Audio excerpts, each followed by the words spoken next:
So, I mean, any grip you can pretty much imagine, we have it. Thousands of grips everywhere. Considering we have probably, with all the shafts that we have that have the sleeves on, we probably have 700 clubs outside that are gripped. So, and we change those out, 4 times a year. So you imagine how many grips we have to go through. We go through a lot. So then they're down low as well. They're everywhere. Everywhere you can look in this trailer, there's grips stuffed in every cabinet. These would be, hats for players. We usually give players new hats every week. Why they need new ones every week, I don't know. But so if they're here, we need a hat or so forth.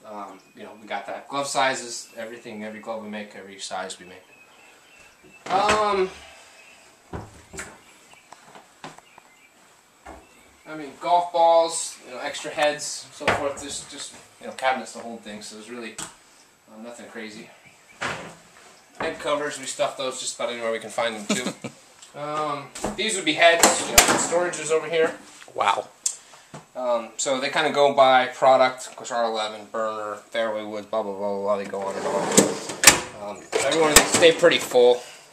We have to maintain a lot of inventory. So fairways, so forth. So even some old stuff. We don't keep it all. We don't keep too many product lines.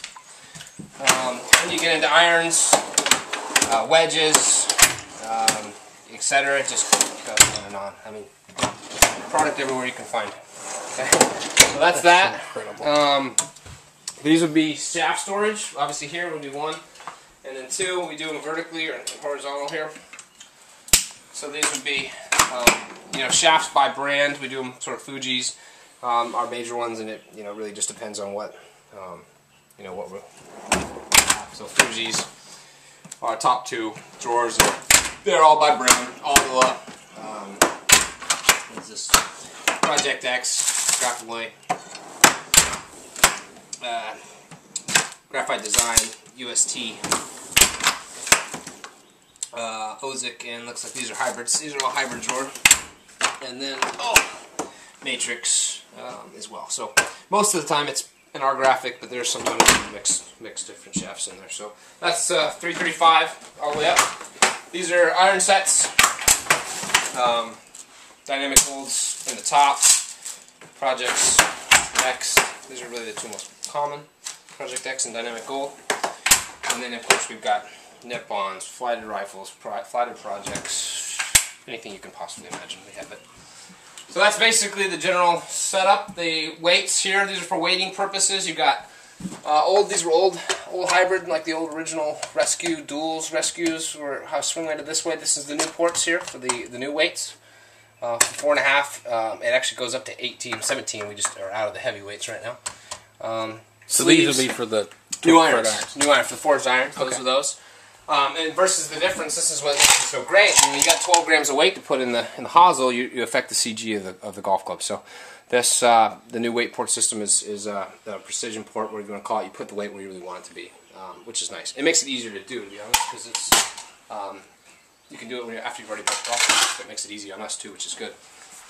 Extra sleeves, ferrules, epoxy, and so forth. And then, these are just hot melt guns and all that good stuff. This is hot melt, if you never have seen that.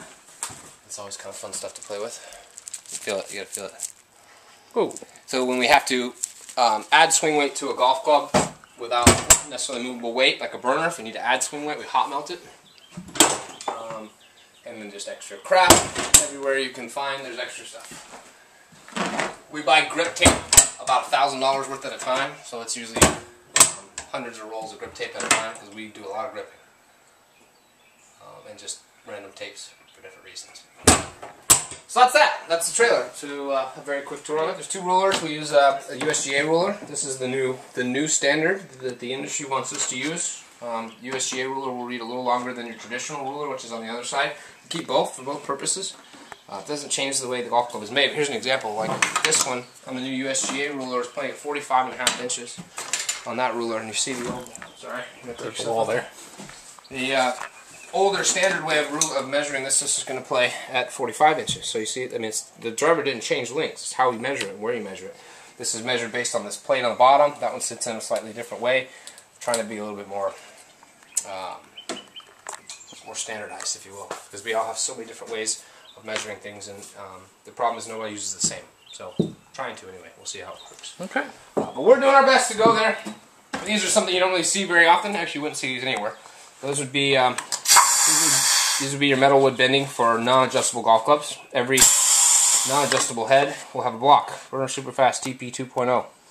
That's that block for that driver. And you can see the block. Got the little wings in there for that Burner Superfast. Head goes in, top goes on. This goes to just protect the paint, because when you put pressure on it, you'll scratch them. So just put a little towel on the top of them, and it goes in. That would be on top of the head, obviously. Pressure.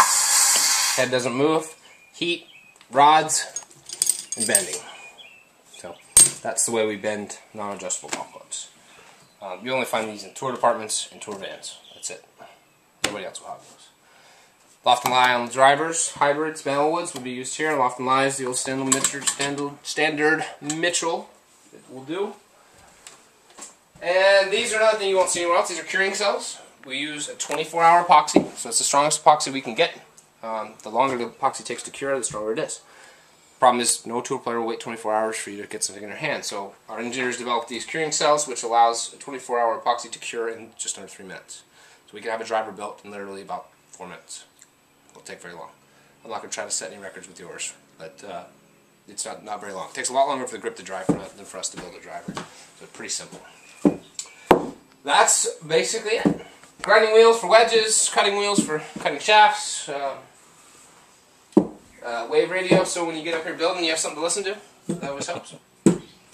Well, thank you for the tour.